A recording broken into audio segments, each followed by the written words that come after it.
The phone call came at 3:47 in the afternoon, 9 days before I was supposed to give birth to my second child, 9 days before my scheduled C-section, the one I needed because my first delivery had been an emergency that nearly killed me. Mrs. Hayes, we need to cancel your procedure. Canceled, not rescheduled, canceled. I couldn't breathe, couldn't think, until I found the email on my husband's laptop. My billionaire husband had given my surgeon to someone else, for plastic surgery, for a nose job, to his mistress, while I was 8.5 months pregnant with his child. That's when I realized my perfect marriage was a lie. My perfect life was a prison, and my perfect husband was a monster. This is the story of how I escaped, how I fought back, and how I won. Stay with me, because what happened next changed everything. The phone call came at 3:47 in the afternoon, exactly 9 days before my due date. I was sitting in the nursery, folding tiny clothes that still smelled like the lavender detergent I'd special ordered. Everything had to be perfect for this baby. Everything had to be ready. The afternoon sun streamed through the window, warming the pale yellow walls I'd painted myself 2 months ago when Grant was on another business trip. My phone buzzed on the changing table. I didn't recognize the number, but I answered anyway. These days, I answered every call. When you're 8.5 months pregnant with your second child, every call could be important. Mrs. Hayes? The woman's voice was professional but strained. This is Jennifer from Dr. Patel's office. I'm calling about your scheduled C-section. Yes? I shifted in the rocking chair, trying to find a comfortable position. The baby kicked hard against my ribs. Is everything okay? Did something come up with the schedule? There was a pause, a long pause, the kind of pause that makes your heart start racing. Mrs. Hayes, I'm very sorry to inform you that we need to cancel your procedure scheduled for next Thursday. The onesie I was holding dropped into my lap. Cancel? I don't understand. Cancel as in reschedule. Cancel as in we can no longer perform the procedure. Her voice got quieter. I'm truly sorry. We should have more information soon about alternative arrangements. My hands started shaking. Jennifer, I can't just reschedule like it's a haircut appointment. I'm high risk. My first C-section with my son was an emergency. My doctor told me I need a scheduled procedure this time. I can't go into labor naturally. I understand, Mrs. Hayes. I'm so sorry. She sounded like she was reading from a script, like she'd been told exactly what to say and nothing more. Someone from our office will be in touch. Wait. Who made this decision? Did Dr. Patel approve this? I'm not at liberty to discuss the details. Again, I'm very sorry. The line went dead. I sat there, phone pressed against my ear, listening to silence. The baby kicked again, harder this time, like she knew something was wrong. I looked at my phone. Lock screen, unlock. Lock screen, unlock. Lock screen. My fingers moved automatically, checking for a text from Grant. An explanation. Anything. Nothing. I called him. Straight to voicemail. I called again. Voicemail. Third time. Voicemail. The thing about being married to a billionaire tech CEO is that he's never actually unavailable. Grant Hayes was always connected, always reachable, always on, unless he didn't want to be reached. I pushed myself out of the rocking chair, which was harder than it should have been. Everything was harder at 8.5 months pregnant, walking, breathing, existing. I waddled down the hallway to Grant's home office, the room he'd claimed as his the day we moved into this house 4 years ago. The door was unlocked. Grant had been careless lately, or maybe he just didn't think I'd look. I shouldn't have looked, but I did. His laptop sat open on his desk, screen dark but not closed. I touched the trackpad and it lit up immediately. No password screen. He'd left himself logged in. My hands were shaking harder now as I opened his email. I told myself I was looking for information about my canceled surgery. I told myself I had every right to know why my medical procedure had been canceled 9 days before my due date, but that's not what I found. The first email in his inbox was from Harmony Hills Cosmetic Center. Subject line, confirmation for Sienna Vale, rhinoplasty procedure. I clicked it. Dear Mr. Hayes, this email confirms the surgical procedure for Mrs. Sienna Vale scheduled for Thursday, November 14th at 9:30 a.m. Rajesh Patel will be performing the rhinoplasty as discussed. The surgical suite has been reserved and the anesthesia team has been notified. Total cost, $48,500. Payment received in full. Thank you for choosing Harmony Hills. November 14th, next Thursday, 9:30 in the morning. The exact date and time of my C-section, Dr. Rajesh Patel, my surgeon, the best in the state, the doctor I'd been seeing for 8 months, the doctor who knew my medical history, my emergency with Victor, the reasons why I needed a carefully planned procedure. Sienna Vale, Grant's assistant, 27 years old, long dark hair, perfect smile, always at his office, always texting him, always needing something. I scrolled through more emails. There were dozens, months of correspondence with Harmony Hills, consultations, surgical planning, recovery arrangements. Grant had scheduled every detail of Sienna Vale's nose job on the same day as my C-section. He'd taken my surgeon and given him to her for plastic surgery. While I was 9 days away from delivering his child, the room started spinning. I grabbed the edge of the desk, trying to steady myself. The baby kicked frantically inside me, responding to the adrenaline flooding my system. I'm not crazy. Something is very, very wrong. The thought came clearly, cutting through the panic. I said it out loud just to hear the words. I'm not crazy. Something is very, very wrong. My voice sounded strange in the empty office, but saying it helped. Saying it made it real. I pulled out my phone and started taking pictures. Every email, every document, every piece of evidence that my husband had canceled my emergency C-section to pay for his mistress's cosmetic surgery, because that's what Sienna was. Not his assistant, his mistress. I'd known for months, maybe longer. But knowing and admitting you know are two different things. The sound of the garage door opening made me jump. Grant was home. I closed the laptop carefully, exactly how I'd found it. My heart pounded so hard I could feel it in my throat. I walked out of his office as quickly as my pregnant body would allow, which wasn't very quick at all. By the time I reached the kitchen, Grant was coming through the door from the garage. Designer suit, perfectly styled hair, phone in his hand as always. He didn't look up. Hey. His greeting was distracted. He was scrolling through something on his screen. We need to talk. He still didn't look up. Can it wait? I have a conference call in 10 minutes. No, it can't wait. Something in my voice made him glance up. His expression was mildly annoyed, like I was an interruption he hadn't planned for. What's wrong? I got a call from Dr. Patel's office today. They canceled my C-section. Grant's face didn't change, not even a flicker. Oh, right, I meant to tell you about that. The casual tone, the complete lack of concern. It was like he'd told me he'd changed our dinner reservation. You meant to tell me? My voice stayed steady. I was proud of that. Grant, I'm 9 days away from my due date. I'm high risk. I can't just have this baby anywhere. I know, I handled it. He set his phone down on the counter. Found you another doctor. St. Mary's Hospital. It's all arranged. St. Mary's, I'd seen that email too, buried in his inbox.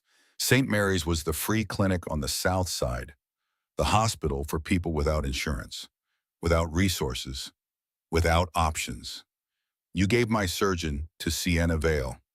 I said it quietly, stating a fact. For a nose job. Grant's jaw tightened. There it was, the first crack in his perfect facade. Don't be dramatic.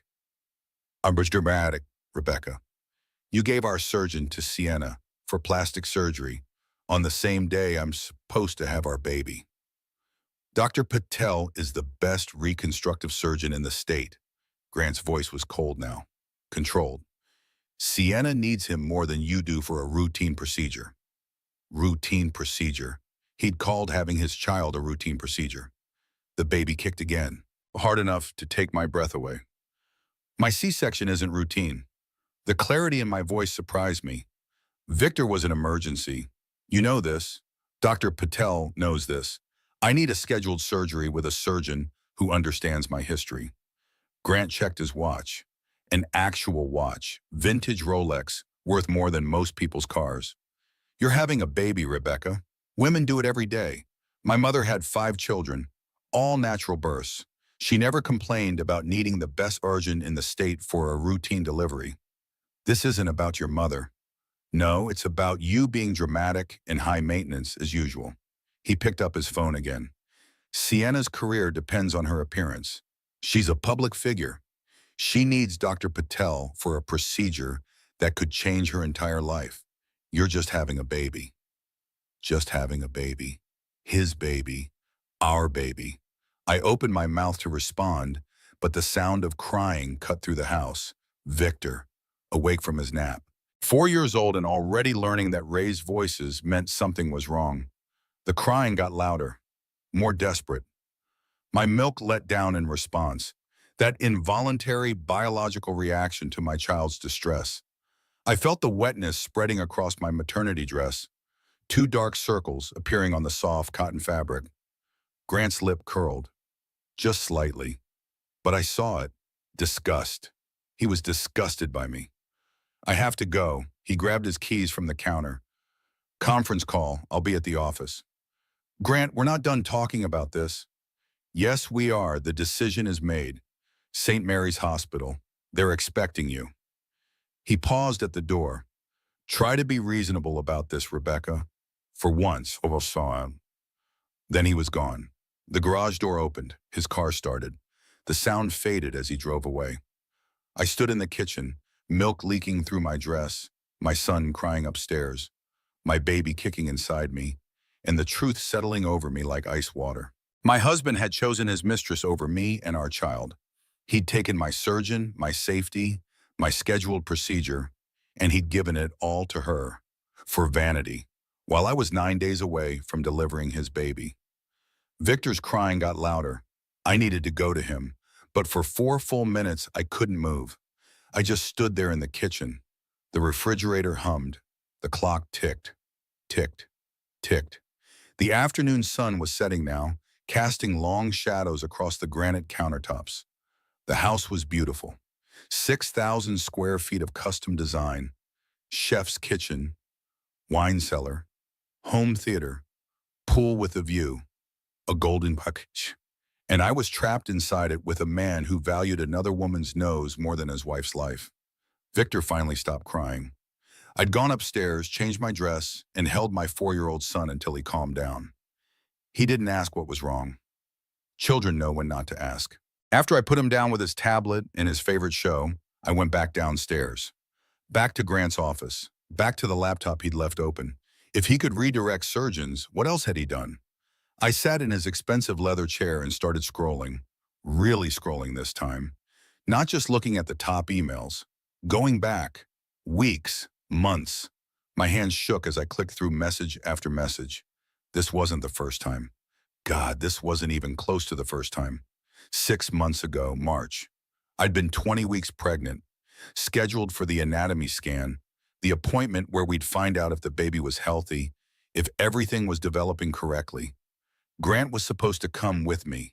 He'd promised. He'd even put it on his calendar with 3 reminder alerts. The morning of the appointment, he'd called. Emergency board meeting. I can't make it. I'm so sorry, Beck. I'd gone alone. Sat in that sterile exam room alone while the technician moved the wand across my belly. Alone when she showed me the heartbeat. Alone when she said everything looked perfect. Grant had sent flowers to apologize. 2 dozen roses. His assistant had ordered them. That same day, Sienna had posted on Instagram photos from Cabo San Lucas, white sand beaches, turquoise water, sunset cocktails, and in the background of one photo, carefully cropped, but not carefully enough, a man who looked exactly like my husband. I told myself I was imagining things. I told myself it was pregnancy paranoia. I told myself Grant would never lie to me like that. But here were the emails. Hotel reservations in Cabo, 2 rooms at the Four Seasons, March 15th through March 18th, charged to Grant's corporate card. The same weekend as my anatomy scan. I kept scrolling. My birthday, June. 8 months pregnant. Grant had made reservations at my favorite restaurant. Told me to get dressed up. Said he had a surprise for me. An hour before we were supposed to leave, he'd called. Sienna's having a crisis. Career emergency. I need to help her. Can we do your birthday tomorrow night? Tomorrow night never happened. He'd been too tired, too busy, too everything except interested in celebrating his pregnant wife. But here were the emails, Sienna's crisis. She needed him at a gallery opening. Her photographer, ex-boyfriend, would be there. She couldn't face him alone. Grant had sent Sienna flowers too. Not 24 roses, an entire orchid arrangement from the expensive florist downtown. $800. I'd seen the credit card statement and asked about it. Client gift, he'd said. My birthday dinner had been rescheduled, then forgotten, then never mentioned again. I pulled up his calendar, appointments and meetings, color-coded and carefully planned. So many of them with Sienna. Lunches, dinners, weekend getaways labeled as business conferences. How had I not seen it? How had I been so blind? No, that wasn't the right question. I had seen it. I'd chosen not to look. There's a difference. I kept scrolling, getting angry now instead of sad. The anger felt better, cleaner, more useful. Financial documents next. Grant was meticulous about organizing his files. Everything labeled and sorted, easy to find if you knew where to look. And there it was, account transfer, $2 million, from our joint investment account to a new account. Last month, while I'd been on bed rest with high blood pressure and early contractions, the account was in Sienna's name, $2 million, while my personal credit card had been declined at Target 3 weeks ago. I'd had to call Grant to fix it. He'd acted annoyed, like I was bothering him with trivial problems. Said he'd put money into our household account, but he never did. I'd had to use cash for groceries all week. Meanwhile, he'd given his mistress $2 million.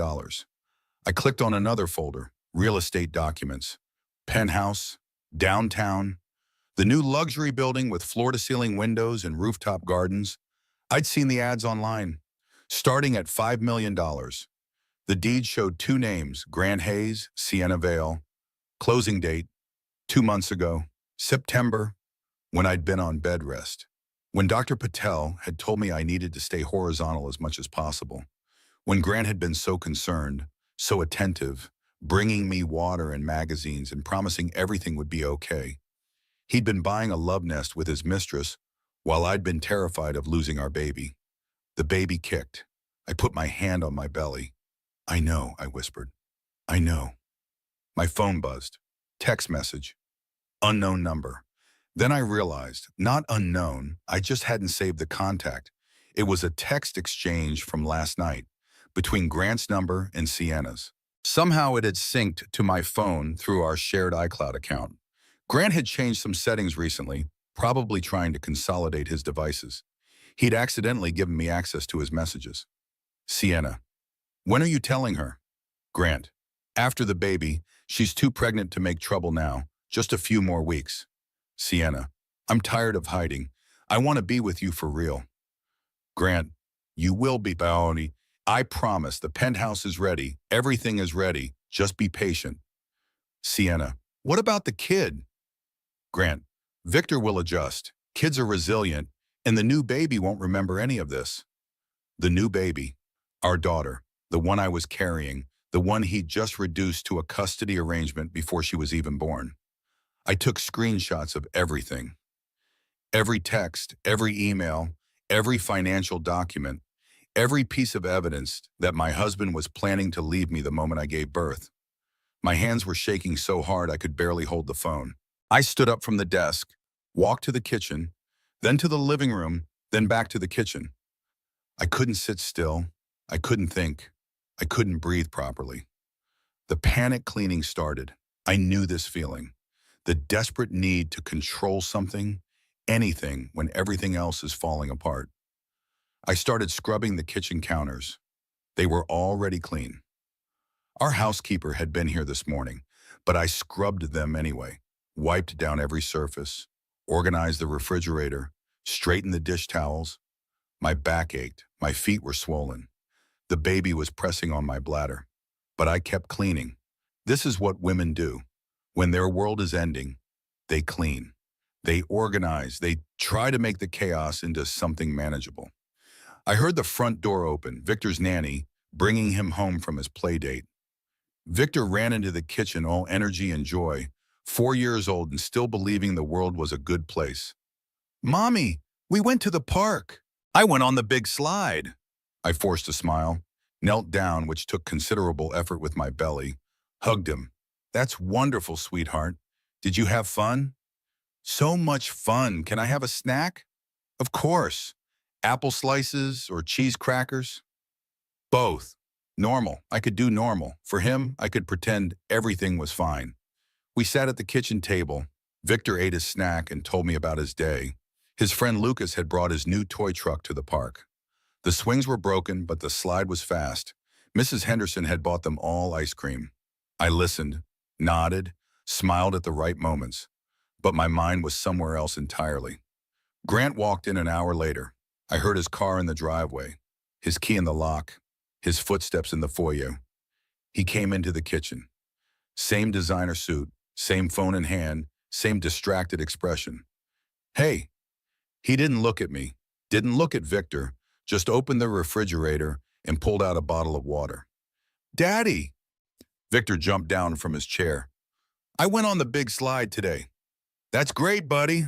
Grant's response was automatic. Barely interested. He was scrolling through his phone. Will you play blocks with me? Not right now. Daddy has work to do. Victor's face fell. He was used to this. Used to being put off. Used to not being the priority. I'll play blocks with you, I said quickly. Let's go to the playroom. Okay. Victor took my hand. Then he looked back at Grant. Maybe later, Daddy. Maybe, bud. But Grant was already walking toward his office. Already done with us. Already mentally somewhere else, probably with her. Victor and I played blocks. We built a tower, knocked it down, built it again. He chattered constantly, filling the silence with his little boy observations about the world. I watched him. This sweet, innocent child who didn't know his father was planning to blow up our family, who didn't know his baby sister was about to be born into chaos. At 6:30, I made dinner. Pasta with marinara sauce, Victor's favorite. Grant emerged from his office long enough to eat. He sat at the table with us but didn't really join us. He answered emails on his phone between bites. Grant, I said his name firmly, can you please put your phone away during dinner? He looked up, surprised, like he'd forgotten we were there. This is important. So is your family. His jaw tightened, but he put the phone face down on the table. We ate in silence. Victor tried to fill the quiet with stories about his day, but they trailed off when neither of us responded with much enthusiasm. After dinner, Grant went back to his office. I gave Victor his bath, read him 3 bedtime stories, tucked him in with his favorite stuffed dinosaur. Mommy? His voice was small in the dark room. Yes, baby? Is Daddy mad at us? My heart broke. No, sweetheart. Daddy's just busy with work. He loves you very much. Lies. I was lying to my child. But what else could I say? Victor fell asleep holding my hand. I stayed there for a long time watching him breathe, wondering how I was going to protect him from what was coming. When I finally went downstairs, Grant was still in his office. The light was on under the door. I could hear him on the phone. His voice was low but animated, engaged in a way he never was with me anymore. I walked to the door, listened.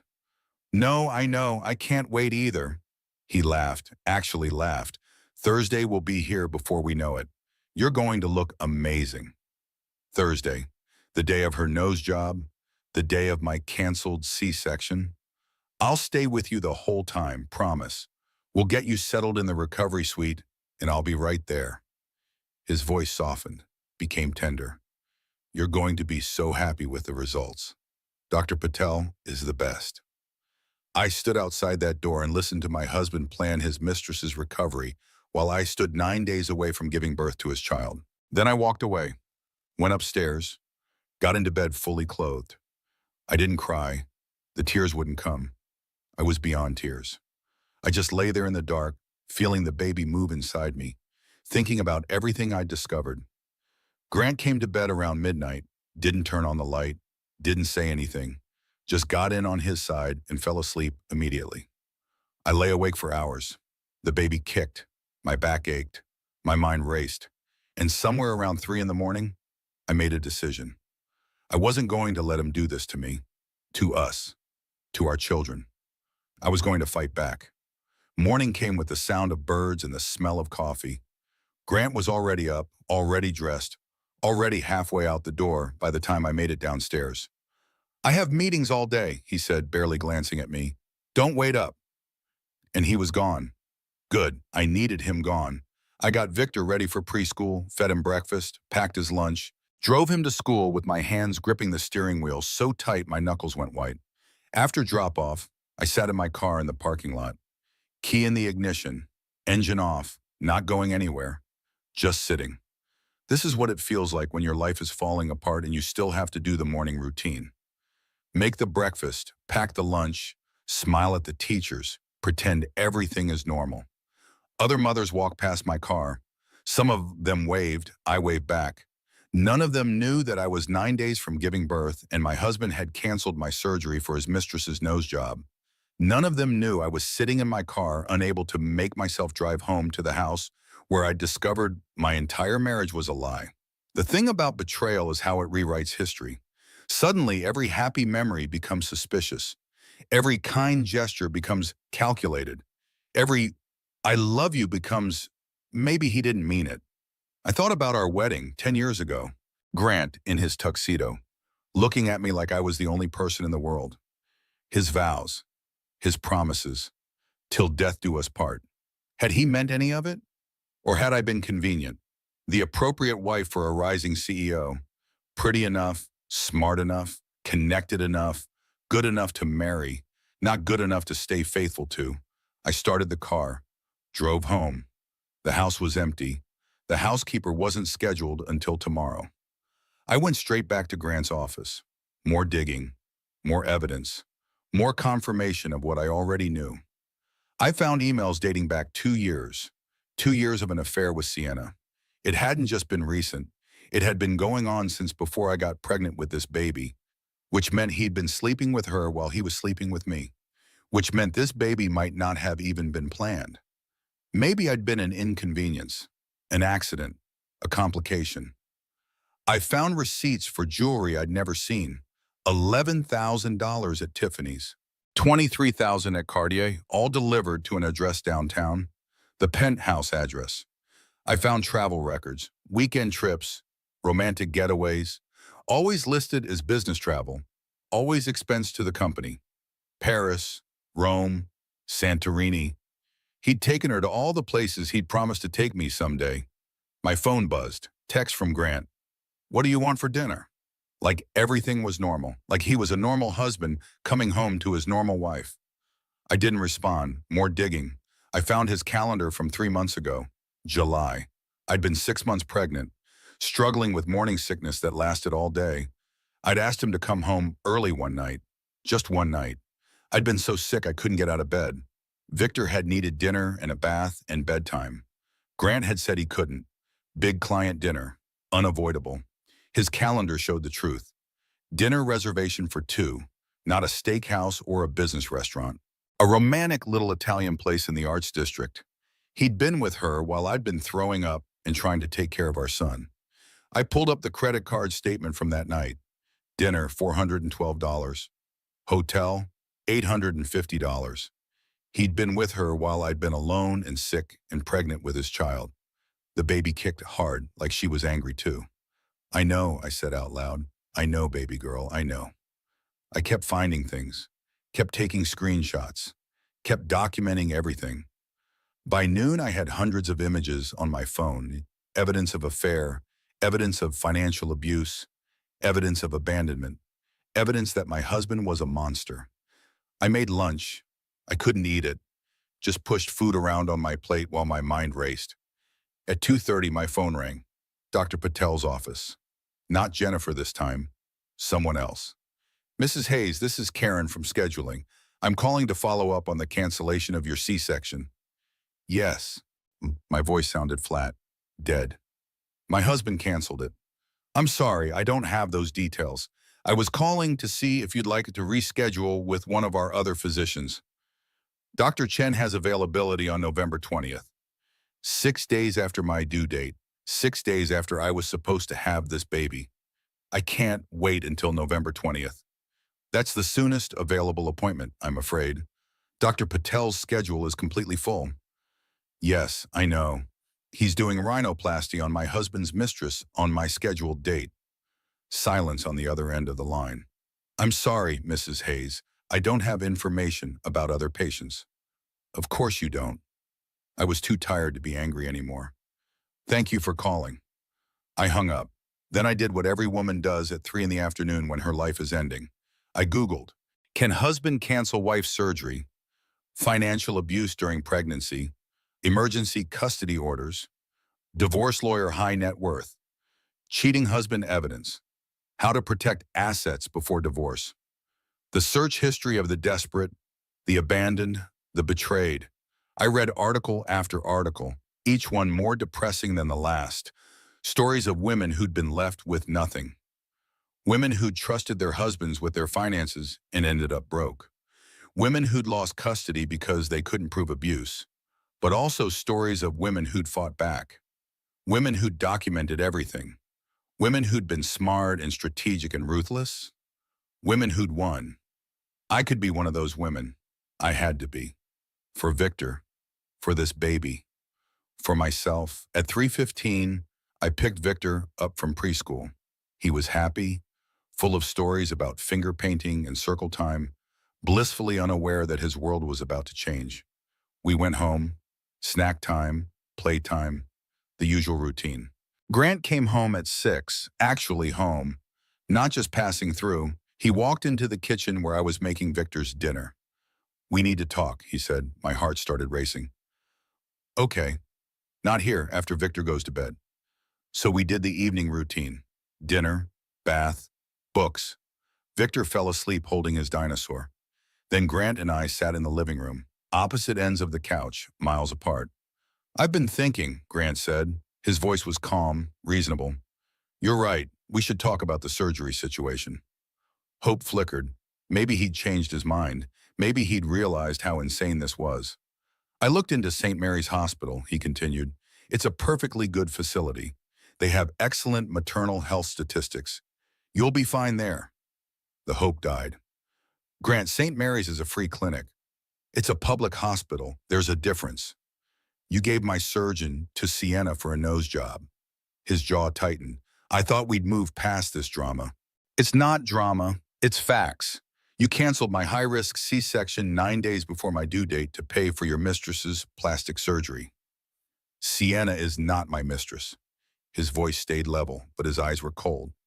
She's my assistant, and she needs this procedure for professional reasons. Professional reasons. Yes, her career depends on her appearance. She's in the public eye constantly. This procedure will help her professionally, which helps our company. Our company?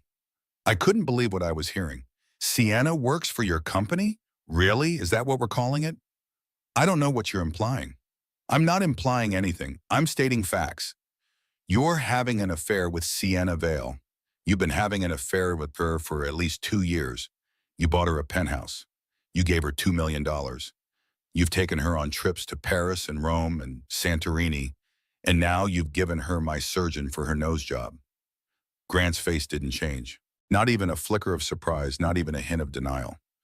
You went through my computer. You left it open. You had no right. I had every right. I'm your wife. I'm carrying your child. And you've been lying to me for 2 years. He stood up, paced to the window, looked out at the pool, his back to me. Rebecca, you don't understand how complicated this is. Then explain it to me. Sienna and I have a connection, something real, something I haven't felt in years. The words hit like physical blows, but I kept my voice steady. And what do we have? We have a family, we have history, we have a life built together. He turned to face me. That's not nothing. But it's not enough. It's complicated. No, Grant, it's actually very simple. You made a choice. You chose her. I chose both of you. I can have both. Plenty of men do. The casualness of it, the entitlement, like he was discussing a business arrangement. So what's the plan? My voice was cold now. Keep me as the wife for appearances? Keep Sienna as your mistress? Split your time between 2 homes? It doesn't have to be sorted. People have open marriages, modern arrangements. Did you ask me if I wanted an open marriage? I'm asking now. The baby kicked, hard, like even she was disgusted. No. Grant's expression hardened. Then you're being unreasonable. I'm being unreasonable? I'm 8.5 months pregnant, and you canceled my surgery for your mistress's nose job. And I'm unreasonable? You're making this more difficult than it needs to be. He walked toward the door. I have work to do. We'll talk about this later when you are calmer. Grant, we are not done talking about this. Yes, we are. The decision is made. St. Mary's Hospital. They're expecting you. He paused at the door, looked back at me. Try to be reasonable about this, Rebecca. For once, then he left. Went to his office, closed the door. I sat on the couch, alone, my hands shaking, my heart pounding.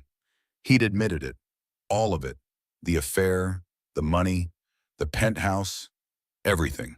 And he'd acted like it was my fault for being upset, like I was the problem.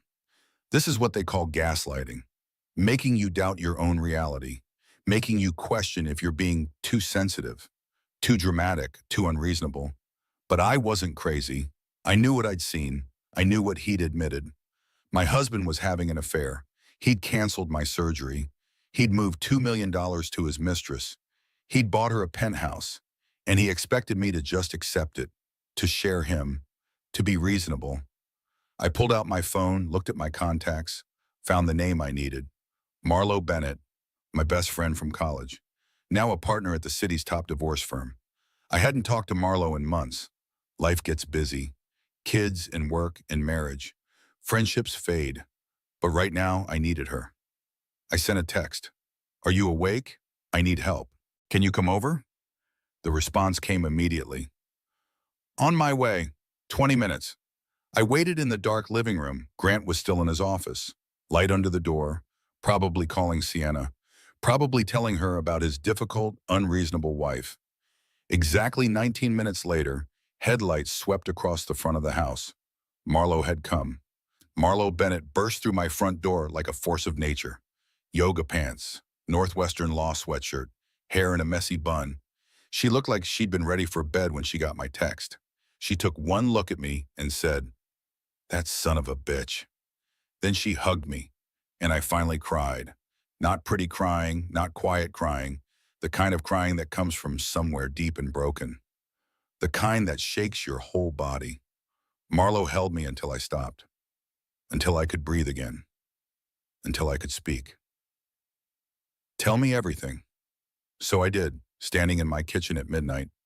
I told her about the canceled surgery, about Sienna's nose job, about the emails and the money in the penthouse, about Grant's calm admission that he was having an affair and expected me to accept it. Marlo listened, didn't interrupt, just listened with the focus of a lawyer taking notes. When I finished, she grabbed my shoulders and looked me straight in the eye. Listen to me, you are not crazy. You are not overreacting. What he's doing is criminal. Criminal? Financial abuse during pregnancy, medical neglect, abandonment, fraud, all of it. Her voice was fierce. We're going to destroy him. I just want my baby to be safe. Your baby will be safe, and you will be safe, and you will never have to depend on that bastard again. She pulled out her phone. Show me everything. We went to Grant's office. The light was off now. He'd gone to bed without checking on me, without asking if I was okay. Marlo photographed everything. Every email, every document, every piece of evidence on Grant's computer. This is a divorce lawyer's Christmas morning, she muttered. He left a paper trail a mile wide. She worked methodically, organized, efficient. This was what she did for a living, helped women leave bad marriages, protected them, fought for them. At 2 in the morning, we were huddled over my laptop at the kitchen table. Marlo had her own laptop open too, taking notes, making lists.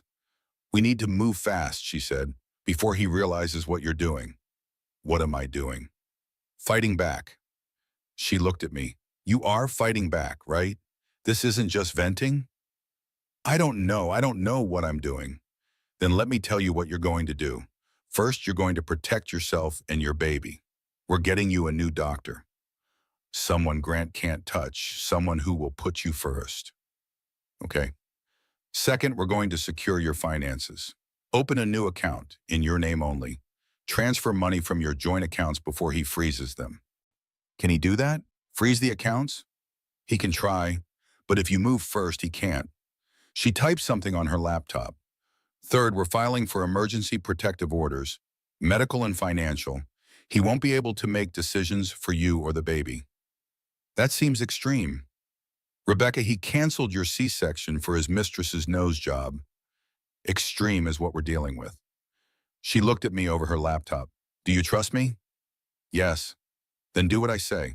Let me protect you. So I did. We worked through the night. Marlo made phone calls despite the hour.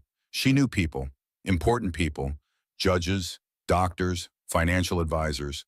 By 4 in the morning, I had a new obstetrician, Dr. Patricia Drummond, 52 years old, 40 years of experience, delivered over 5,000 babies. And according to Marlo, she didn't take shit from entitled husbands. She's scheduling you for a C-section at Mercy General, Marlo said. Most Wednesday, day before your due date. It's locked in. No one can cancel it. Not even Grant? Especially not Grant. She showed me her laptop screen. Legal documents. Forms I didn't understand. I'm filing emergency orders tomorrow morning. He won't have any say in your medical care. I should have felt relieved, but I just felt numb. What about Victor? What about him? Grant loves Victor. In his own way, he's not a terrible father. Marlo's expression softened. I know, and we're not trying to keep Victor from his dad. We're just protecting you right now. The custody stuff comes later. This is really happening. Yes, it is. I looked at my best friend, this woman I'd known since we were 18. We'd been roommates freshman year, stayed up all night talking about boys and dreams and futures. She'd been in my wedding. I'd been in hers when she married Daniel. We drifted. Life happened. But she'd come when I needed her. Thank you, I said. Don't thank me yet. We have a lot of work to do. She stretched. But first we need coffee. Where do you keep it? We made coffee, sat at the kitchen table as the sun started to rise. Can I ask you something, Marlo said. Anything. How long have you known about Sienna? I thought about it, really thought about it. I don't know, months, maybe a year. There were signs, little things, but I didn't want to see them. Wait, why? Because seeing them would mean admitting my marriage was over, and I didn't want it to be over. I put my hand on my belly, especially not while I was pregnant. That's normal. That's human. Marlo reached across the table and took my hand. But you can't unknow what you know now. You can't go back. I know. So what do you want to do, really want to do? I want my baby to be safe. I want Victor to be okay. I want to not be terrified every single day. Then we fight. We document everything. We build a case. And we make sure you and your children are protected. She squeezed my hand. You're not alone in this. The sun was fully up now. Light streaming through the kitchen windows. A new day. Grant would wake up soon. He'd come downstairs. He'd see Marlo's car in the driveway. He'd know something had changed.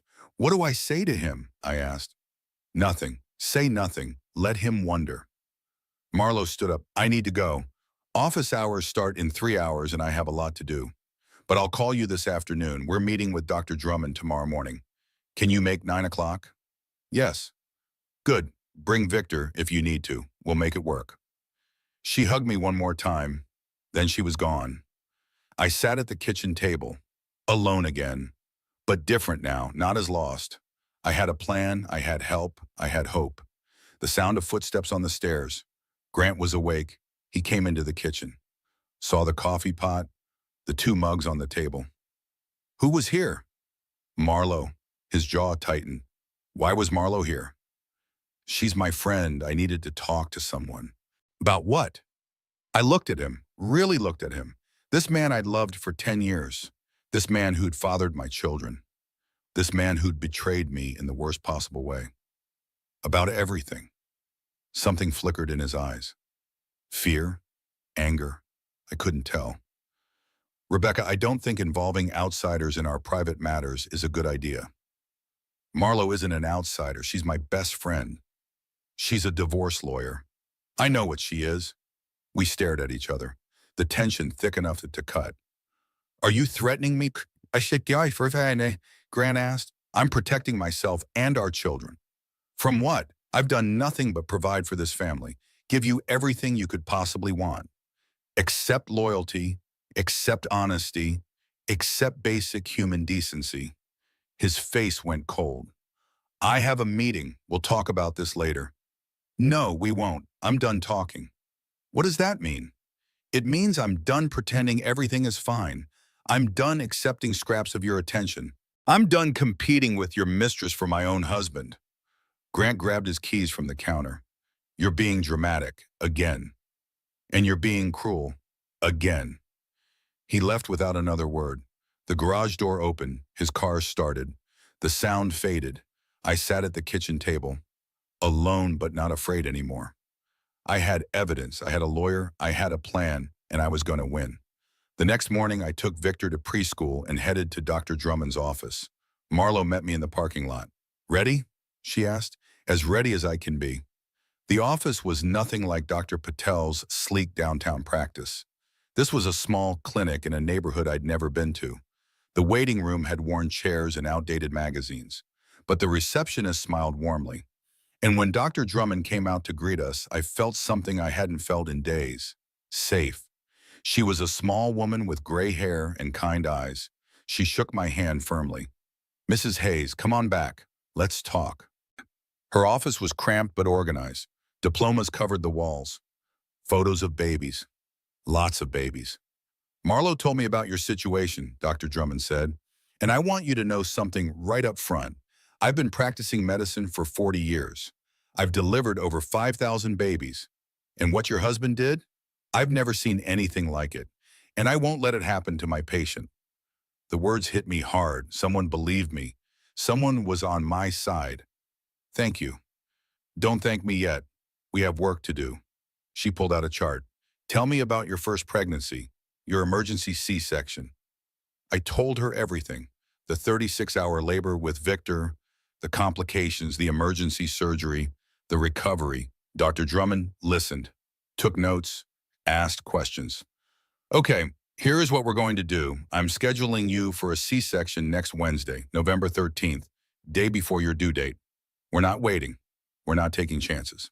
You and this baby are going to be safe. What if Grant tries to cancel it? He can. I've already filed the paperwork. Your surgery is protected under emergency medical orders. She looked at Marlo, which I assume you had something to do with. Marlo smiled. I may have made a few calls. Well, those calls worked. This surgery is locked in. No one can touch it. I felt tears coming again. Relief this time. I don't know how to thank you. You can thank me by taking care of yourself and this baby. That's all I need. Dr. Drummond stood up. Now let's do an exam. Make sure everything is progressing normally. The exam was thorough, more thorough than any I'd had with Dr. Patel's practice.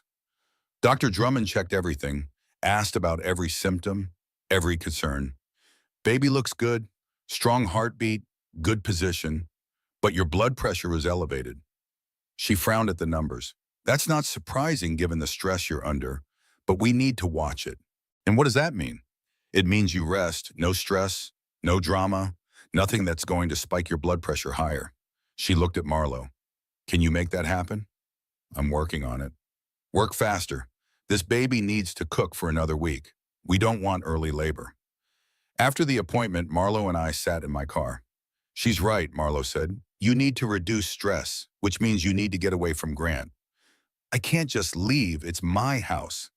Actually, legally, you can, especially with the protective orders I'm filing today. She pulled out her phone. I know a place, safe house, for women in situations like yours. I'm not being abused. Marlo looked at me.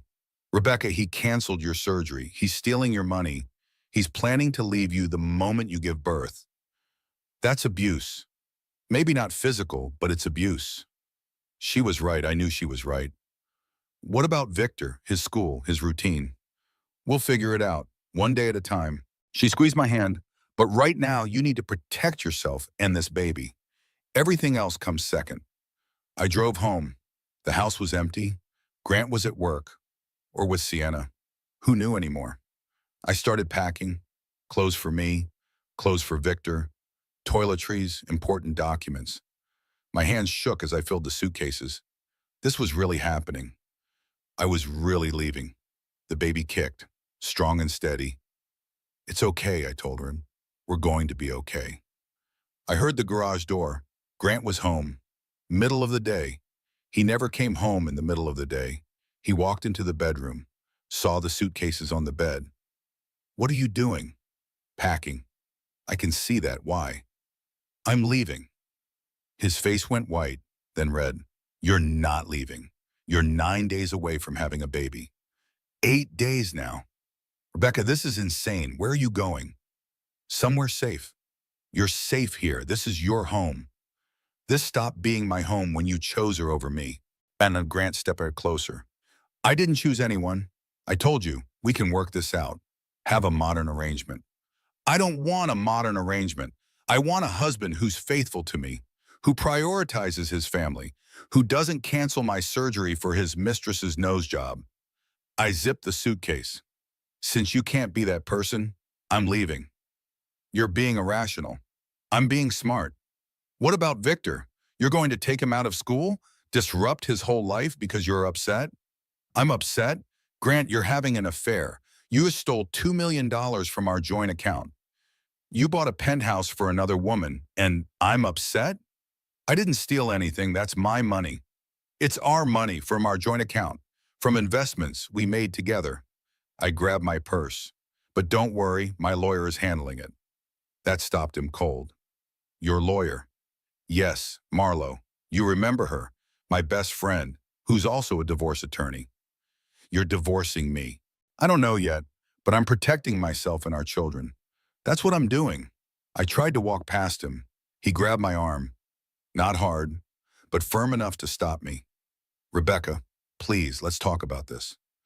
We've talked. You made your choice. Now I'm making mine. I love you. The words hung in the air between us. 3 words. Too late. No, you don't. You love what I represent. The perfect wife, the perfect family, the perfect image.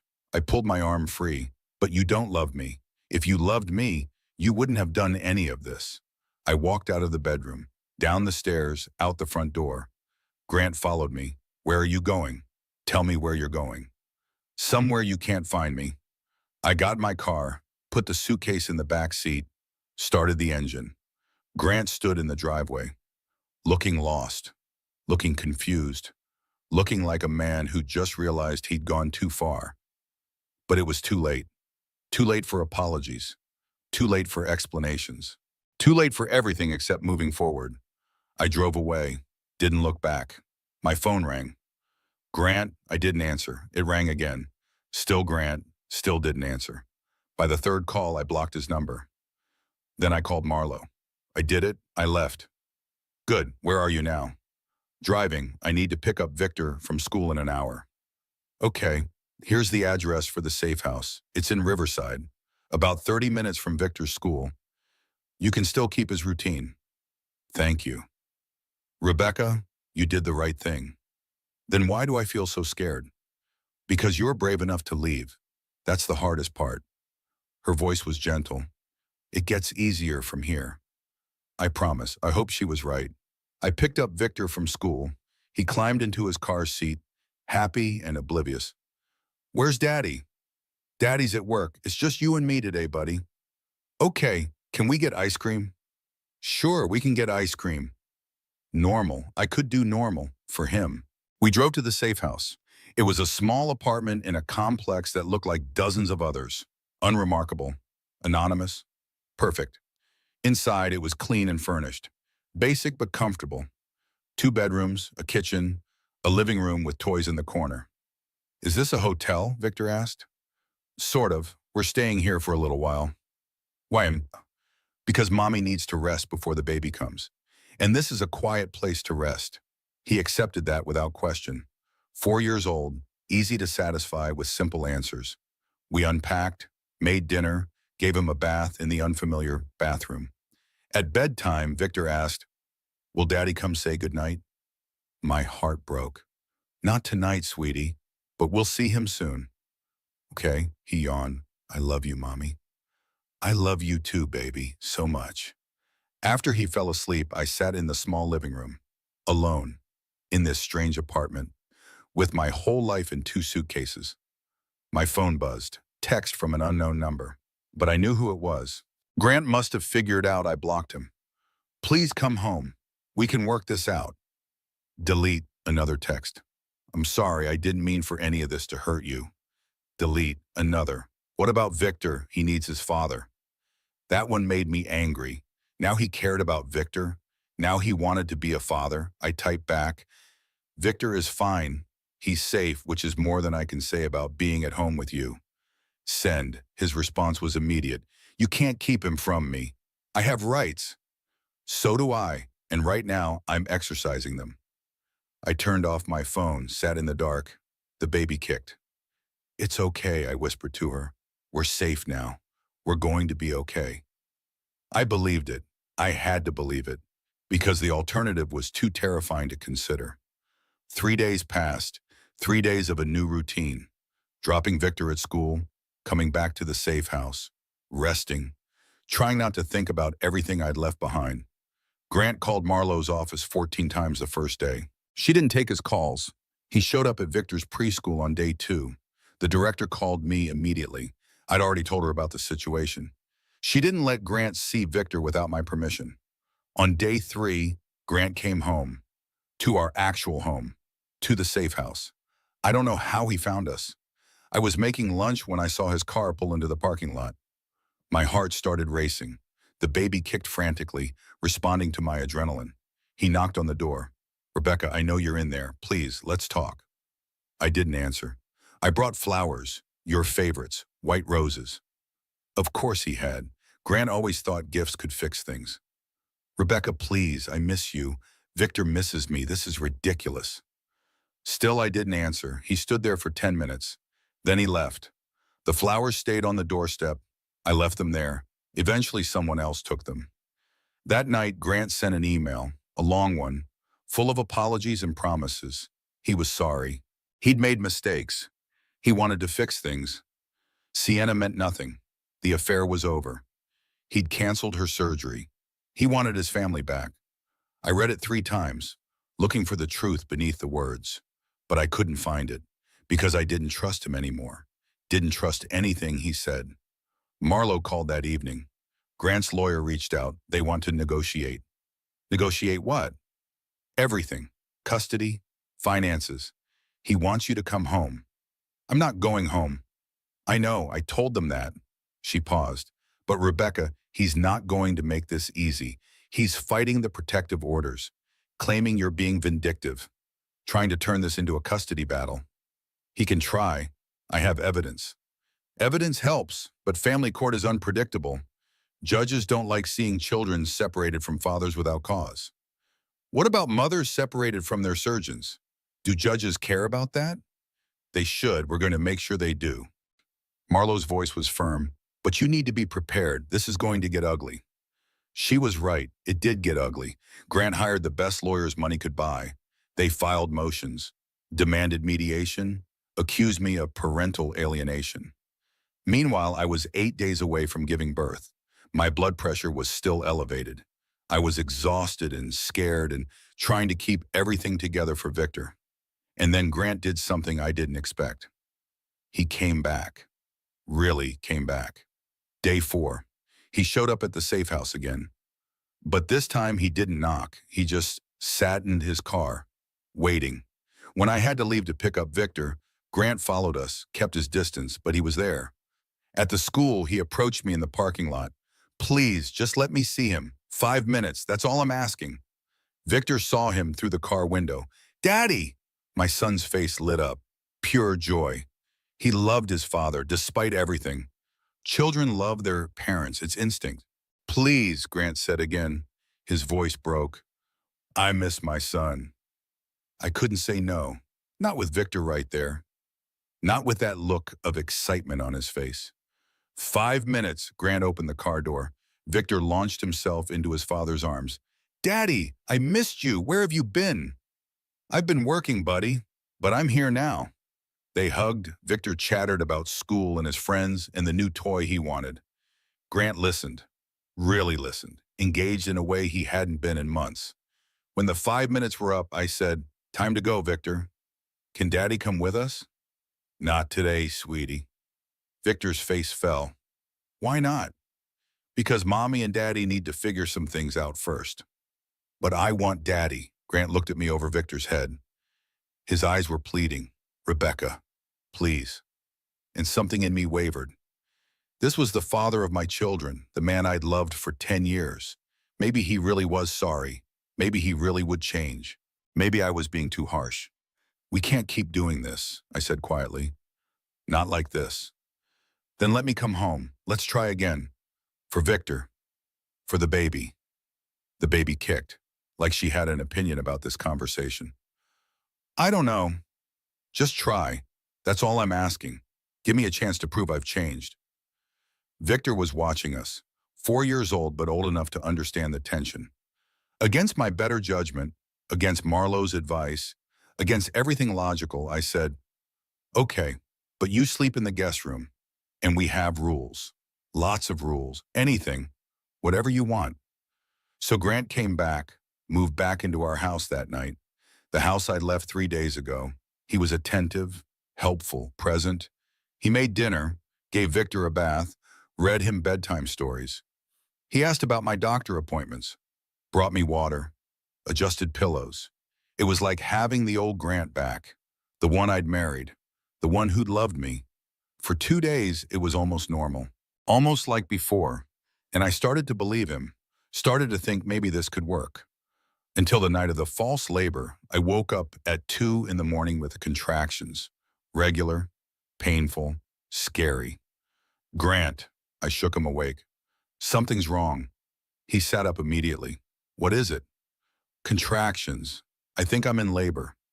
"It's too early." "I know, we need to go to the hospital." He moved fast, got dressed, helped me to the car, called Victor's nanny to come stay with him.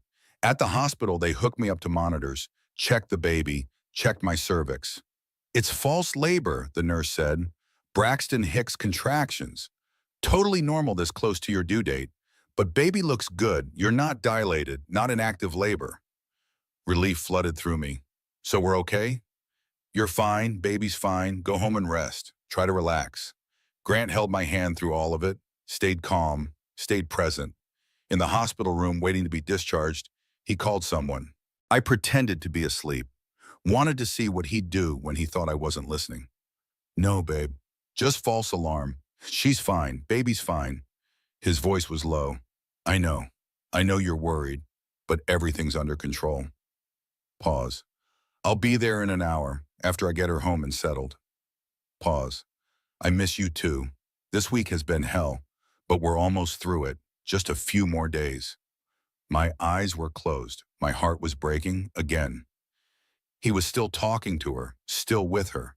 Nothing had changed. I'd been a fool to believe him. They discharged me an hour later. Grant drove me home, helped me inside, made sure I was comfortable.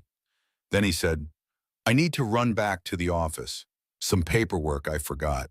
I'll be back in a couple hours." "It's 4 in the morning." "I know, but this cannot wait. Go to sleep. I'll be quiet when I come back." He kissed my forehead. So gentle, so caring. Then he left. To be with her. I lay in the dark, one hand on my belly. The baby quiet now, resting. I'd let him back in. I'd believed him. I'd fallen for the act. And he'd gone straight back to her the first chance he got. The tears came, silent, hot, angry. I'd been so stupid. Grant's phone buzzed on the nightstand, over and over. Even with the sound off, I could see the screen lighting up. 2:30 in the morning. He'd been gone for hours, said he'd be back in 2. But dawn was coming, and he still wasn't home. I didn't look at the phone. I already knew who was texting, already knew what they were saying.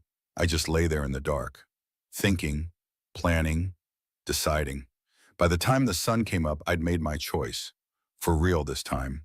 No more wavering, no more believing his lies, no more giving him chances he didn't deserve.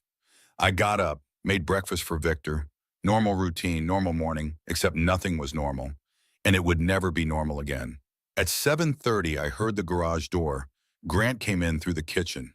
Still in yesterday's clothes, hair messed up, guilt all over his face. Morning. He tried to sound casual, like he'd been at the office all night. Sorry I was gone so long, lost track of time. I didn't respond, just poured Victor's orange juice. How are you feeling? Any more contractions? I'm fine. Victor looked between us. Smart kid. He knew something was wrong. After I dropped Victor at school, I came home to find Grant's mother in my kitchen. Helen Hayes, 62 years old, silver hair perfectly styled, pearls at 9 in the morning, designer pantsuit. Everything about her screamed old money and older values. Rebecca, she said my name like a judgment. Grant called me. He's concerned about you. Is he? He says you've been unreasonable, refusing to communicate, keeping Victor away from him. I set my purse on the counter. Did Grant tell you why I left?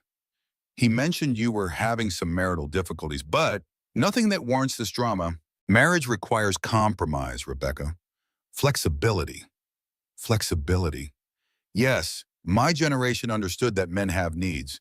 We didn't make such a fuss about every little thing. The baby kicked, hard, like even she was offended. Helen, your son canceled my emergency C-section to pay for his mistress's nose job. Her expression didn't change, not even a flicker of surprise. That's a very serious accusation. It's not an accusation, it's a fact. I have the emails, the receipts, all of it. Grant has been nothing but patient with you. These pregnancy hormones can make women unreasonable, emotional, quick to jump to conclusions. Pregnancy hormones, the oldest excuse in the book. Dismiss a woman's legitimate concerns as hormonal irrationality. I'm not being hormonal, I'm being rational. Your son is having an affair. He's been having an affair for 2 years. He moved $2 million to her account. He bought her a penthouse. And when I was 9 days from giving birth, he canceled my surgery so she could get plastic surgery. Marriage is complicated, Rebecca. You're young, you don't understand yet. What don't I understand? That I'm supposed to accept being second choice? That I'm supposed to share my husband?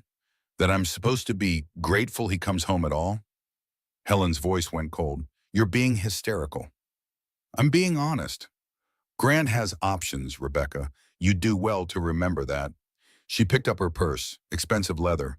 Probably cost more than most people's monthly rent. He could have any woman he wants.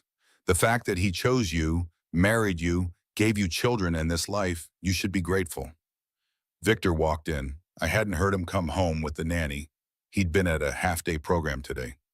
Mommy, why is Grandma being mean? 4 years old, children always know. Helen's face softened when she saw Victor.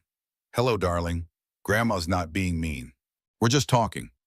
You were, I heard you. Victor came to me, took my hand. Mommy doesn't like it when people are mean. Helen looked at me, then at Victor, then back at me. This is what you're teaching him? To disrespect his elders? I'm teaching him to recognize when someone is being unkind, even if that person is family. You're poisoning him against his own father. His father is doing that all by himself. Helen walked to the door, paused. Grant has been very generous with you, Rebecca. This house, your lifestyle, everything you have came from him. I'd think very carefully before throwing that away. It was a threat, clear as day. After she left, I sat on the floor with Victor, held him close. Are you sad, Mommy? A little bit, yeah. Because of Daddy? It's complicated, sweetie. I heard Grandma say Daddy has a girlfriend. My heart stopped. You heard that? I didn't mean to, but I was listening. He looked up at me with those big, innocent eyes. Does Daddy have a girlfriend? How do you answer that? How do you tell a 4-year-old that his father is betraying his family? Daddy made some choices that hurt Mommy's feelings. That's all you need to know right now. Are you going to Motiva, Daddy? I don't know yet. Maybe. But no matter what happens with Daddy and me, you will always have both of us. We both love you so much. Even if you don't love each other, kids are so much smarter than we give them credit for. Even then. That night, after Victor was asleep, I called Marlo. I need to move forward with everything, the divorce, the custody arrangements, all of it. Are you sure? I'm sure he's not going to change. He's never going to change. Okay, then we move fast. I'll file paperwork tomorrow. She paused. How are you feeling? Physically? Tired, stressed, ready to have this baby. 5 more days until your C-section. Can you make it 5 more days? I have to. Then rest. Take care of yourself, and let me take care of Grant. That night, I couldn't sleep. My mind was racing. My body was uncomfortable. The baby was active, kicking and moving. At 2 in the morning, I was wide awake, sitting in the dark nursery, the room I'd prepared so carefully, the room where I'd imagined bringing home this new baby. Now everything felt tainted, ruined. I heard footsteps. Grant, checking on me. Can't sleep? He asked from the doorway. No, me either. He came in, sat in the rocking chair across from me. Rebecca, I know you're angry. I know I've messed up, but can we please try to work this out? For the kids? We tried that. You went back to her the first chance you got. That was a mistake. I was confused. I didn't know what I wanted. And now you do? Yes. I want my family. I want you. You want the appearance of family. You want the perfect image. But you don't want the reality of being a husband and father. That's not true. Isn't it, Grant? When's the last time you spent a whole day with Victor? When's the last time you changed his diaper or gave him a bath or put him to bed without being asked? When's the last time you asked how I was feeling, really feeling, not just going through the motions? He didn't answer. You want a family as an accessory, something that looks good in photos, something that makes you seem stable and responsible. But you don't want the work. You don't want the sacrifice. I do want it. I want all of it. Then prove it. Cut off all contact with Sienna, transfer that money back, sell the penthouse, go to marriage counseling, actually be present for your family. I can't just sell the penthouse. It's complicated because her name is on it, because it's an investment property. In her name, he rubbed his face. You don't understand how these things work. I understand perfectly. You bought your mistress a $5 million penthouse, and you don't want to give it up. I stood up, harder to do at 9 months pregnant. I'm done, Grant. I'm done with the lies and the excuses and the manipulation. I'm filing for divorce. You can't. I can, and I am. Marlo is handling it. Rebecca, please, think about what you're doing. Think about Victor. Think about this baby. I am thinking about them. That's exactly why I'm doing this. Because they deserve better than watching their father treat their mother like garbage. I walked out of the nursery, went to the guest room, locked the door, sat on the bed and cried. Not because I was done, but because I was finally free. The decision was made. No more going back. No more second chances.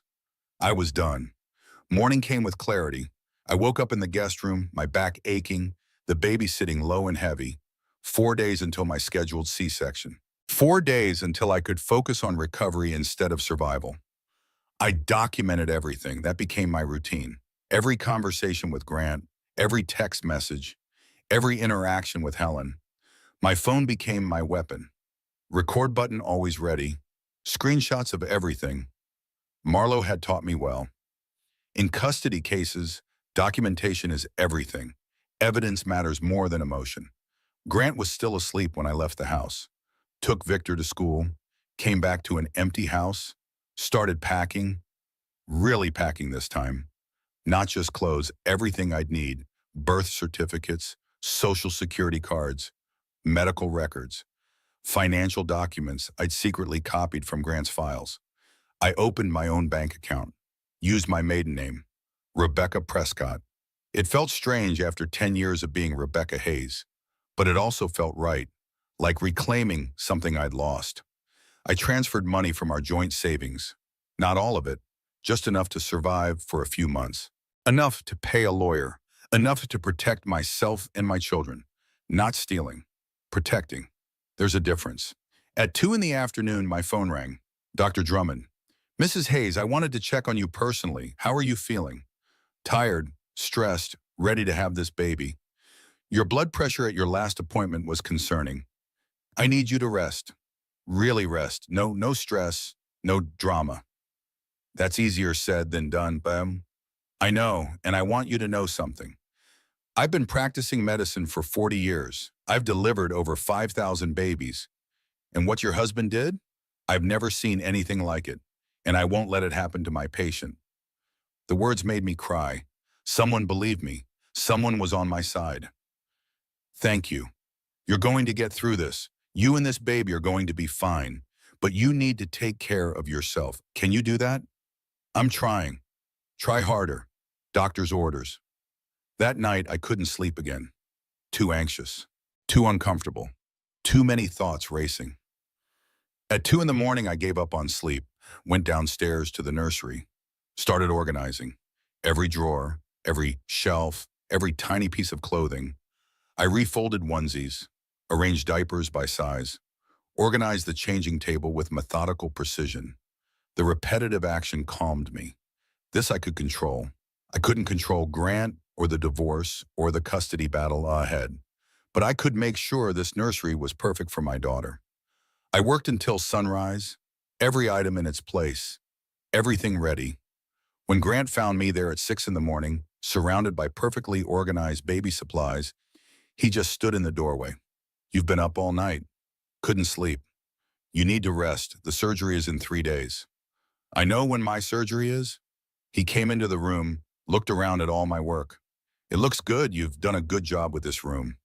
Thank you. Rebecca, can we talk? Really talk? We've talked. There's nothing left to say. There's plenty left to say. I don't want to lose my family. You should have thought about that before you gave my surgeon to your mistress. I've apologized for that. Apologies don't fix betrayal, Grant. Actions do, and your actions have shown me exactly who you are. People can change. Maybe, but I don't believe you will. And I'm not willing to wait around and find out. My phone buzzed. Text from Marlo. Papers are ready. I'm filing today. Protective orders included. He won't be able to make medical decisions for you or the baby, and emergency custody arrangements for Victor. I texted back, do it. Grant saw me typing. Who are you texting? My lawyer. His face went pale. Rebecca, please don't do this. Think about what you're doing. I've thought about nothing else for days. This is the right decision. For who? For you? What about Victor? What about the baby? This is for them. So they grow up seeing what a healthy relationship looks like, even if that means their parents aren't together. You're being selfish. I'm being smart, finally. At 9 in the morning, Grant was served papers at his office. Marlo had timed it perfectly. Tuesday morning, middle of the work week, his business partner, Todd, was there. The whole office saw. Grant called me immediately, furious. How dare you embarrass me like this, having me served at work? In front of everyone? You embarrassed yourself. I'm just protecting my children. By taking them away from their father? By ensuring their father can't make decisions that put them at risk, like canceling emergency surgeries. That was one mistake. No, Grant, that was the last straw. There have been hundreds of mistakes before it, thousands of little betrayals. That was just the one that finally woke me up. He hung up on me. 2 hours later, his lawyer called Marlo. They wanted to settle, wanted to negotiate before this went to court. Marlo called me with the news. They're scared. Good. That means we have leverage. What do you want? Everything. Full custody, child support based on his actual income, not what he claims. The penthouse he bought for Sienna sold, with proceeds going to me, and he pays every cent of medical expenses for both pregnancies. That's aggressive. He canceled my C-section for his mistress's nose job. I'm feeling aggressive. Then let me be aggressive for you. I'll send them our terms. That afternoon, Grant came home, found me in the kitchen making lunch. We need to talk about these demands. Talk to my lawyer. Rebecca, be reasonable. You can't expect me to agree to all of this. I can expect whatever I want. You have two choices. Agree to my terms or fight me in court where every detail of your affair becomes public record. You wouldn't. Try me. He stared at me, really looked at me, and I could see the moment he realized I wasn't bluffing. What about Victor? You drag him through a custody battle? If I have to protect him from a father who values his mistress more than his family. I made a mistake. One mistake. 2 years of mistakes, thousands of lies, millions of dollars stolen, a penthouse bought for another woman, my surgery canceled. That's not one mistake, Grant. That's a pattern. He opened his mouth, closed it, had nothing to say, because I was right, and he knew it. I'll think about your terms, he finally said. You do that. You have 24 hours. Then I'm going public with everything. You wouldn't. I absolutely would. I have nothing left to lose. You've already taken everything from me. My dignity, my trust, my sense of safety. The only things I have left are my children and the truth, and I will use both to protect my family. Grant left, went to his office, called his lawyers, and I sat in my kitchen, alone, powerful, free. The baby kicked, strong and steady. We did it, I told her. We're going to be okay. For the first time in months, I believed it. The next morning, Grant's lawyers called. They wanted to accept our terms, all of them. No negotiation, no fight. Marlo called me with barely contained excitement. They caved, complete surrender. Everything we asked for. Why, Mom? Because Todd Brennan agreed to testify against Grant about the company money he used on Sienna, about the fraudulent expense reports, about everything. Todd's testifying? He's furious. Grant's been using company funds for personal expenses. Todd could lose his business license if the SEC investigates. So he's cooperating fully, with us, against Grant. I sat down. Hard. The baby kicked in protest. So it's over? Almost. We need signatures, need to finalize the custody arrangements. But yes, basically it's over. You won. I should have felt victorious, triumphant. But mostly I just felt tired. Thank you, Marlo. Don't thank me yet. We still have your surgery to get through. 3 more days. How are you feeling? Like I'm about to have a baby. Then rest, take it easy. Let me handle the legal stuff. But Grant wasn't done yet. He came home that night, walked in like he still lived here, still belonged here. We need to talk. Your lawyers already accepted the terms. There's nothing to talk about. I want to explain. I don't want to hear it. Rebecca, please. Just listen. He sat down across from me. I never meant for any of this to happen. I never meant to hurt you.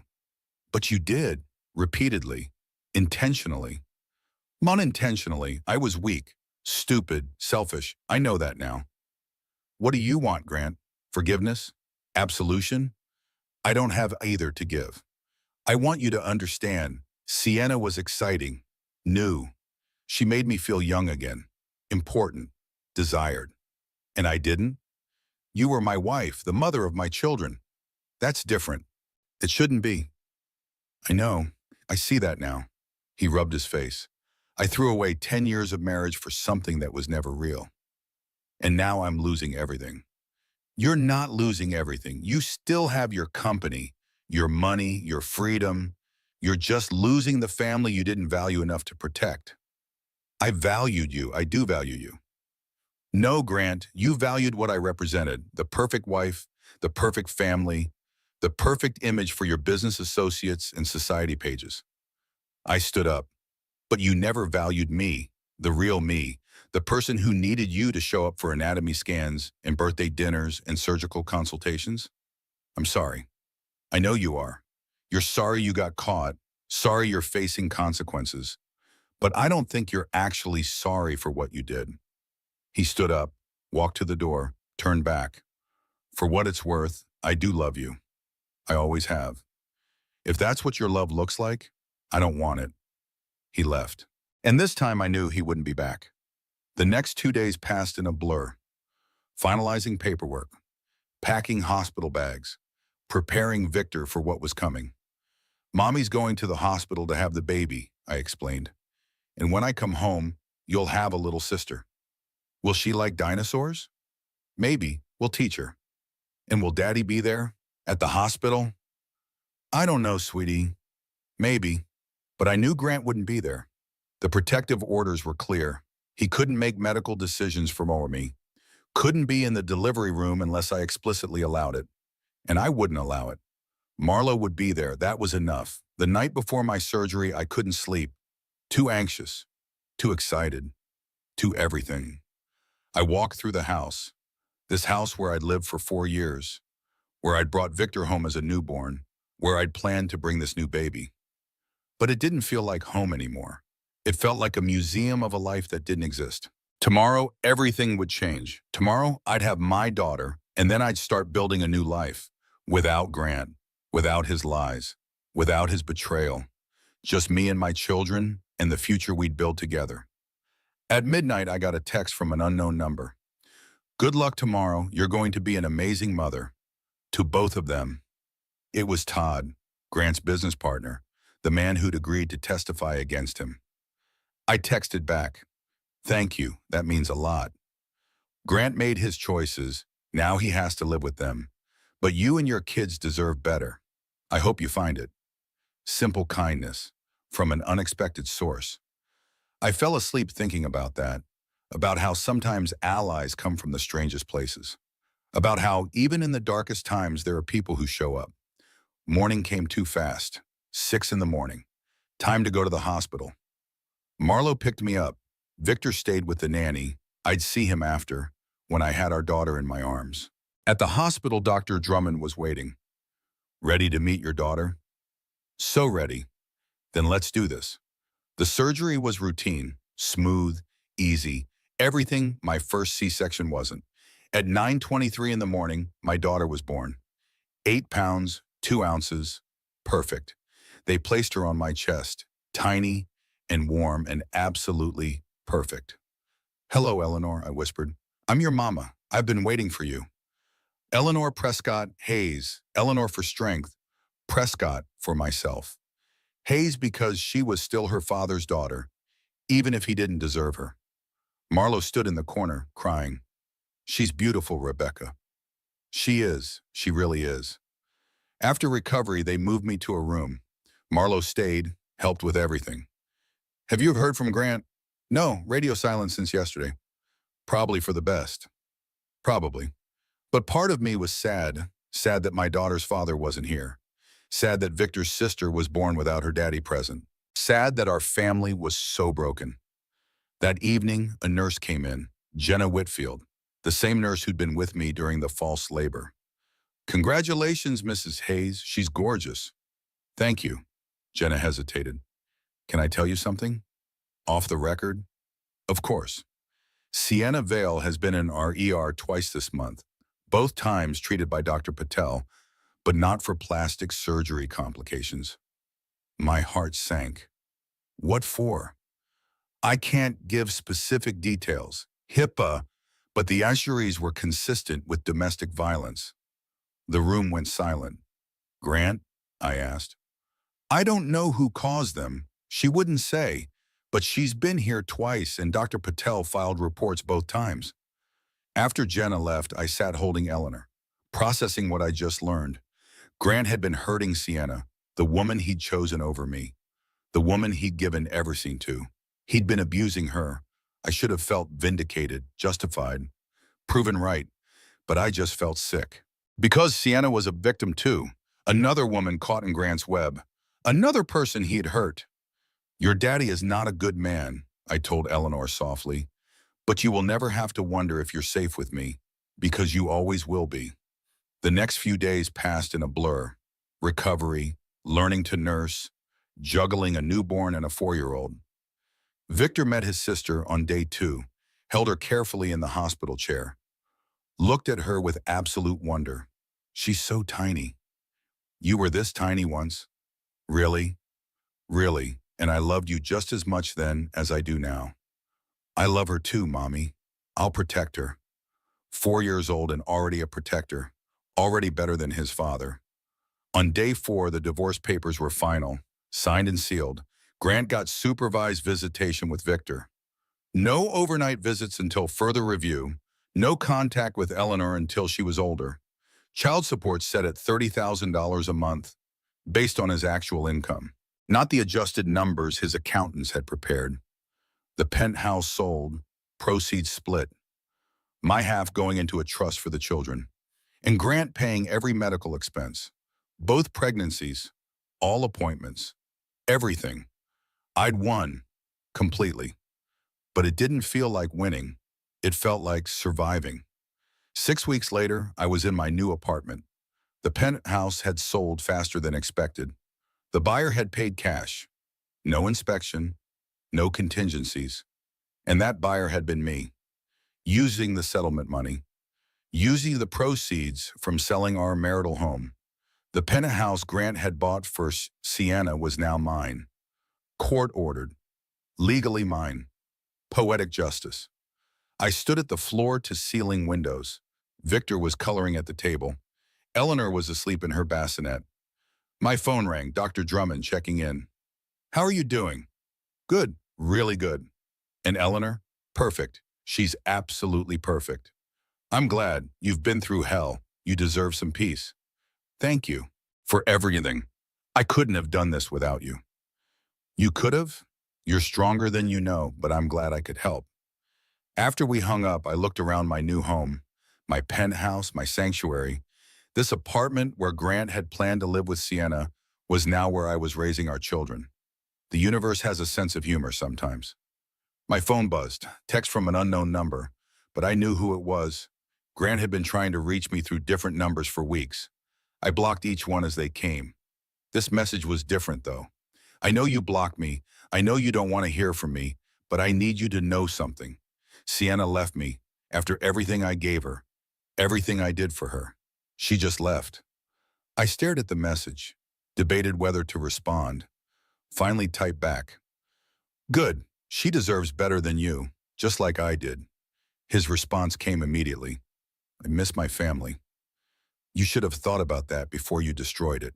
Can we try again? Start over? No, Grant. We're done.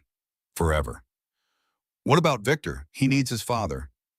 He has his father, supervised visitation every other weekend. That's what you get after what you did. That's not enough. It's more than you deserve. I blocked that number too, added it to the growing list. Then I turned off my phone, walked to the window, looked out at the city lights. Eleanor stirred, made soft baby sounds. I picked her up, held her close. I'm not crazy, I said out loud, to her, to myself, to the universe. I never was. The baby grasped my finger, held tight, didn't let go.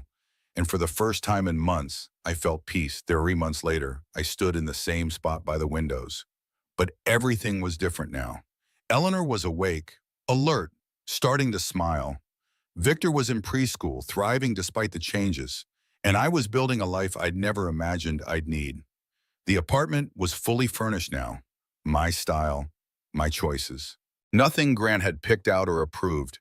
I'd started working again. Freelance marketing consulting. From home. Setting my own hours.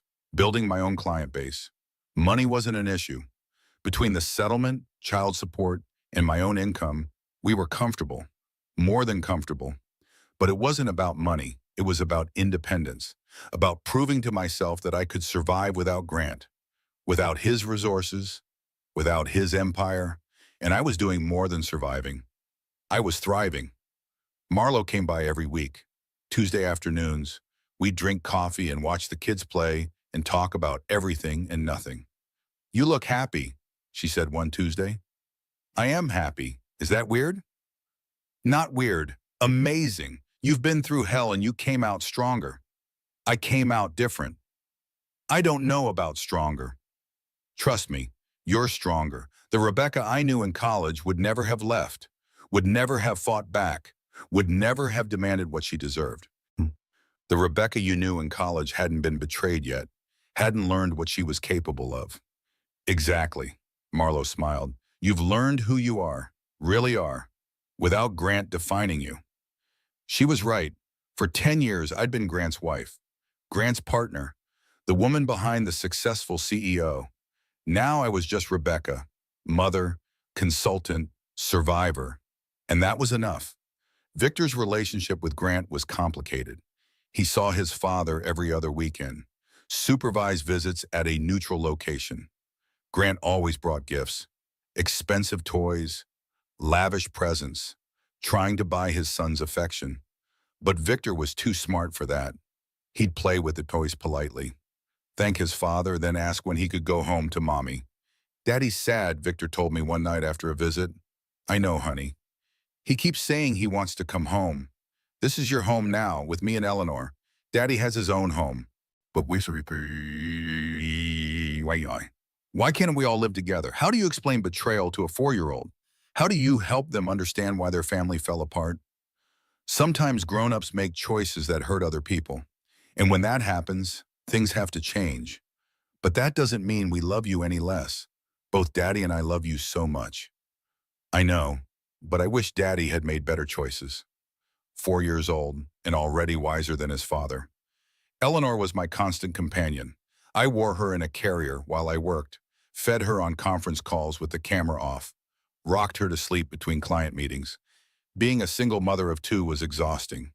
Harder than I'd imagined, harder than anything I'd done before. But it was also freeing. Every decision was mine. Every choice was mine. Every moment was ours. No walking on eggshells. No wondering where Grant was or who he was with. No checking his phone or questioning his excuses. Just us, building our life together. One Tuesday, Marlowe brought news.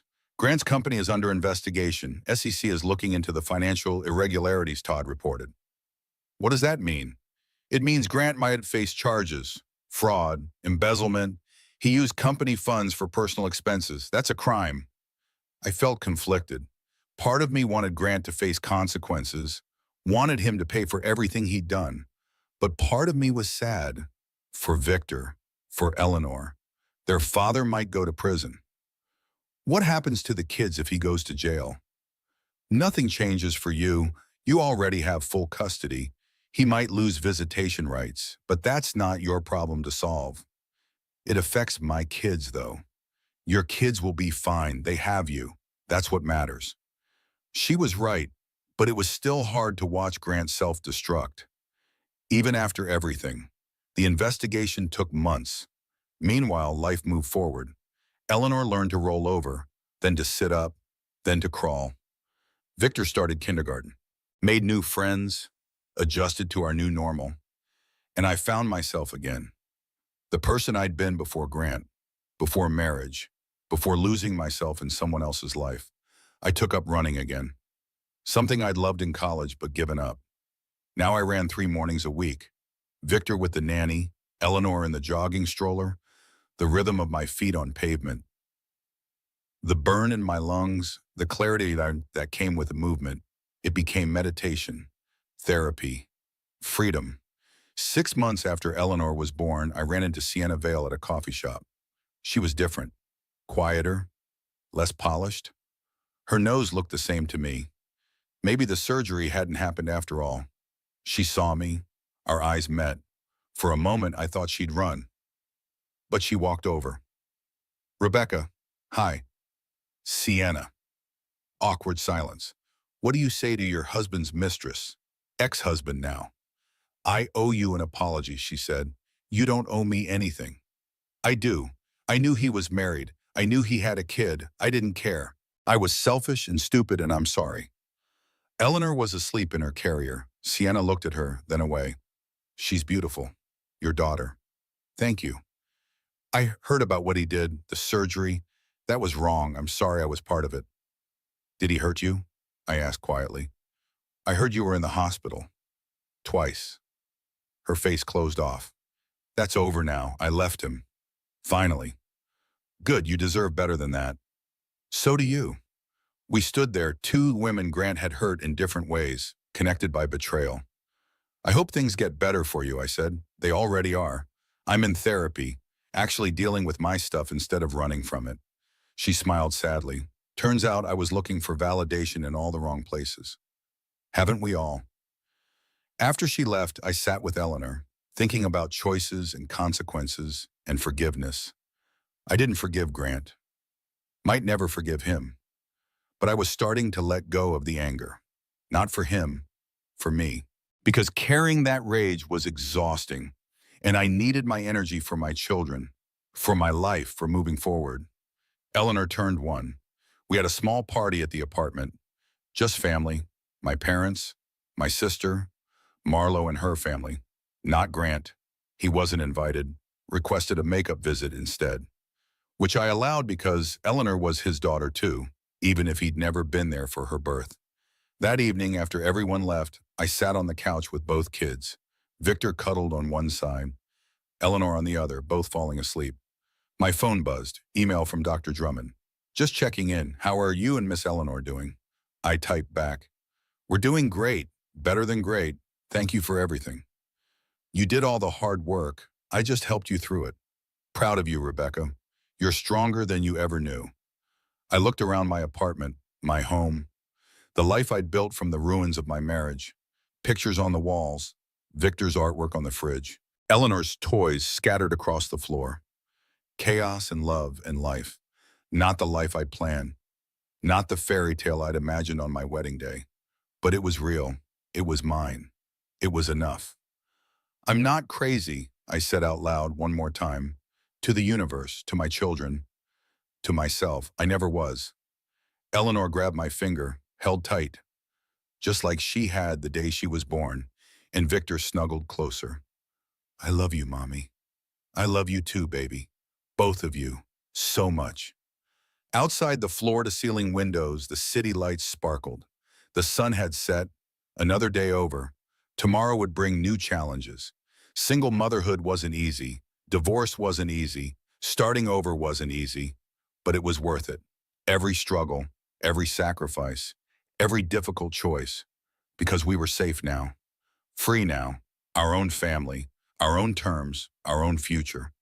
The penthouse Grant had bought for his mistress had become our sanctuary. The money he'd tried to hide had funded our independence. The surgeon he'd canceled had delivered our daughter safely with a better doctor anyway. Every betrayal had backfired. Every attempt to control me had freed me instead. The universe does have a sense of humor. And maybe, just maybe, everything had worked out exactly the way it was supposed to. Not perfect, not painless, but right. I kissed both my children's heads, breathed in their warmth, their innocence, their love. We're going to be okay, I whispered. Better than okay. We're going to be happy. Eleanor yawned, Victor's breathing deepened, both drifting to sleep, safe, loved, home, and that was everything. The prison door had been unlocked all along. I'd been my own warden, but I'd chosen to stay until I found the courage to leave. Now I was free. And I'd never go back. Not for Grant, not for money, not for the illusion of a perfect family. This messy, complicated, beautiful life was worth more than any mansion or any marriage certificate or any false security. I had me, I had my children, I had my strength, and that was more than enough. It was everything. Thank you for staying with me through Rebecca's entire journey, from that devastating phone call to her powerful transformation. This story proves that even in our darkest moments, we have the strength to rebuild our lives. If this story resonated with you, please hit that like button. It helps other women who need to hear this find their way here. Drop a comment below and tell me what moment hit you hardest. Was it the canceled surgery, the mother-in-law's betrayal, or Rebecca's final victory? Share this with someone who needs to hear that they're not crazy, they're not alone, and they deserve better. And subscribe for more stories of women who refuse to stay silent, refuse to stay small, and refuse to accept less than they deserved. Your story matters, your strength matters, and you are never alone. Until next time, remember, the prison door is unlocked. You just have to choose to walk through it.